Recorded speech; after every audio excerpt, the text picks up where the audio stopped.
টানা বর্ষণ আর পাহাড়ি ঢলে দেশের ১৭টি জেলায় ভয়াবহ বন্যায় দুর্ভোগে পড়েছেন ১০ লাখেরও বেশি মানুষ। জুলাইয়ের ৭ থেকে ১২ তারিখ পর্যন্ত টানা বর্ষণ এবং পাহাড়ি ঢলে দেশের দক্ষিণ-পূর্ব, উত্তর-পূর্ব ও উত্তরাঞ্চলে ব্যাপক বন্যা দেখা দেয়। শনিবার জাতীয় প্রেস ক্লাবে পরিবেশবাদী সংগঠন ধরা আয়োজিত এক সংবাদ সম্মেলনে জানানো হয়, শুধু অতিবৃষ্টিই নয়, নদী, খাল দখল আর অপরিকল্পিত উন্নয়নের কারণেই বন্যার ক্ষতি এতটা ভয়াবহ রূপ নিয়েছে। সংবাদ সম্মেলনে জানানো হয়, সবচেয়ে বেশি ক্ষতির শিকার হয়েছে চট্টগ্রাম, কক্সবাজার ও পার্বত্য অঞ্চল। পরিবেশবাদী সংগঠন ধরায়ের তথ্য মতে শুধু চট্টগ্রামেই ১৫টি উপজেলা প্লাবিত হয়ে ৬ লাখ মানুষ পানিবন্দী হয়েছেন। কক্সবাজারে বন্যা ও পাহাড় ধসে ৩২ জন এবং চট্টগ্রামে ১৩ জনের প্রাণহানি ঘটেছে। এছাড়াও তলিয়ে গেছে হাজার হাজার হেক্টর কৃষিজমি ও মাছের ঘের।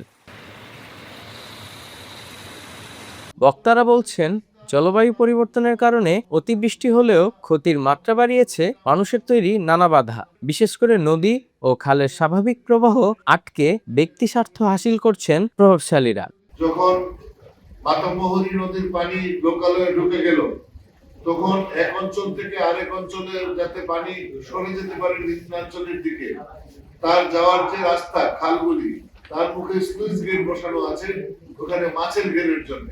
স্লুইস গেট খুলতে দেয় না, কারণ নিচে যারা মাছের ঘের করেছে তাদের ঘের প্লাবনে ভেসে যাবে। পাহাড় কাটা ও বন উজাড়ের মতো অপরিকল্পিত পদক্ষেপ কেবল বর্ষা মৌসুমেই নয়, এখন সারা বছরই চরম ঝুঁকির মুখে থাকছে উপকূলের জনপদ। শুধু যে এখন বন্যা হয়েছে তা নয়, সারা বছর, অর্থাৎ যখনই বৃষ্টি হবে তখনই মহেশখালীর এইসব নিম্নাঞ্চল প্লাবিত থাকবে। এদিকে দুর্যোগের ভয়াবহতায় উদ্ধার ও ত্রাণ কার্যক্রম চালাতেও চরম বেগ পেতে হচ্ছে। দুর্গম এলাকায় কাজ করতে গিয়ে জীবনের ঝুঁকিতে পড়ছেন খোদ স্বেচ্ছাসেবকরাও। সারাদিন ত্রাণ করতে করতে হারাই গেছি রাত্রিবেলা। আমার পরিবারের সদস্য যারা সবাই জানতো যে আমাদের নদীতে পদ্মা নদীতে হারাই গেছি। এমন পরিস্থিতিতে আগাম সতর্কীকরণ ব্যবস্থার আধুনিকায়ন, নদী খাল পুনরুদ্ধার ও আন্তঃসীমান্ত পানি ব্যবস্থাপনায় জোর দেওয়ার তাগিদ দেন বক্তারা। প্রাকৃতিকভাবে পানি প্রবাহ নিশ্চিত করা না গেলে ভবিষ্যতে দুর্যোগ আরও ভয়ঙ্কর হবে বলেও সতর্ক করেন তারা। বিশেষজ্ঞরা বলছেন, এই মানবসৃষ্ট বাধাগুলো এখনই দূর না করলে আগামীতে আরও বড় বিপর্যয়ের মুখে পড়বে দেশ।